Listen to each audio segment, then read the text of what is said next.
If you're sending text messages from a U.S. phone number, you must complete an A2P 10DLC registration.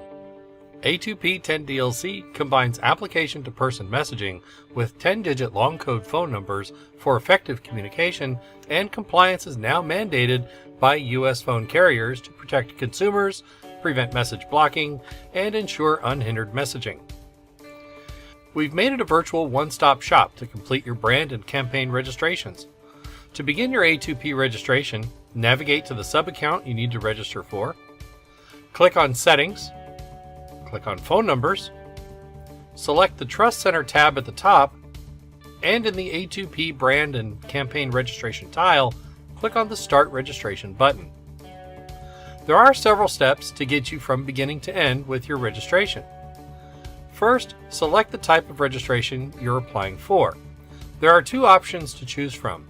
The first option is for businesses that have a tax ID and will be registering as a standard brand up to 600,000 segments per day, or as a low volume standard brand up to 6,000 segments per day. The second option is for registering a business that does not have a tax ID, but does have a US or a Canada address.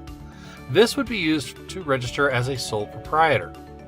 The United States IRS defines a sole proprietor as someone who owns an unincorporated business by himself or herself. If your business does not have a tax ID and you do not have a US or Canada business address, then your only option at this time is to use toll-free numbers. Toll-frees give you the option to send messages with relatively fewer restrictions, but while the toll-free number is generic and is not as restricted now, it may become more regulated in the future. Next is information about registration costs. This is important information anyway, but especially for businesses that have a tax ID. You must choose which type of brand registration you're doing by selecting the appropriate one-time fee. $48.51 USD for businesses registering as a standard brand, and $4.41 USD if you're registering as a low-volume brand. Simply click on your choice and click on Next to continue. Here you'll see the campaign registration fee of $16.54 USD one time, but please note that there is a monthly charge of up to $12 USD in accordance with TCR rules. For businesses registering as a sole proprietorship, the one-time brand registration fee is $4.41 USD and $16.54 USD for the campaign registration. It's important to note that there is a monthly charge of up to $2.50 USD in accordance with TCR rules, and sole proprietor campaigns are capped at 3,000 segments per day. Following the registration cost information is your brand registration. Depending on which type of registration you're doing, some of the data that you enter may be slightly different. For example, in a standard and low volume brand registration, you must enter a business registration ID type, number, region of operation, among other details. Whereas in a sole proprietor brand registration, you don't. It's much more basic with information like your business name, which could be your name, address, etc. For businesses registering as a standard or low volume brand, it's crucial that the data you provide exactly matches your CP 575 form from the IRS. The CP 575 is the confirmation notice you received from the IRS when you obtained your employer identification number, or EIN.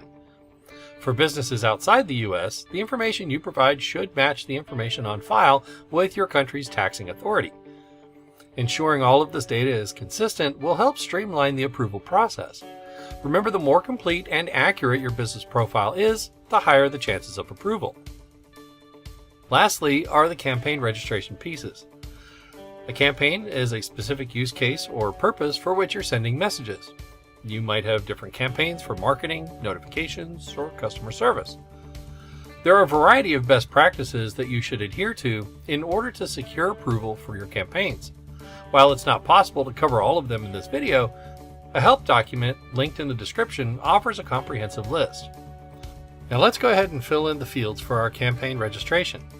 This is just sample information I'm using from one of our A2P help docs, and you'll need to fill in these fields specifically for your business, but be sure to follow those best practices. Once you've completed your campaign registration, click the Submit button. And after your brand is approved, the campaign will be automatically submitted for review. This is the stage where carriers like AT&T, T-Mobile, and others review your information. Once approved, you can start sending messages.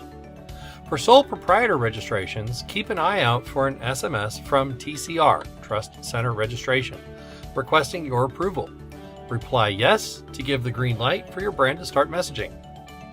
We have a number of resources available listed in the description that have detailed information about what's presented in this video. A2P 10DLC is the new standard for business communication.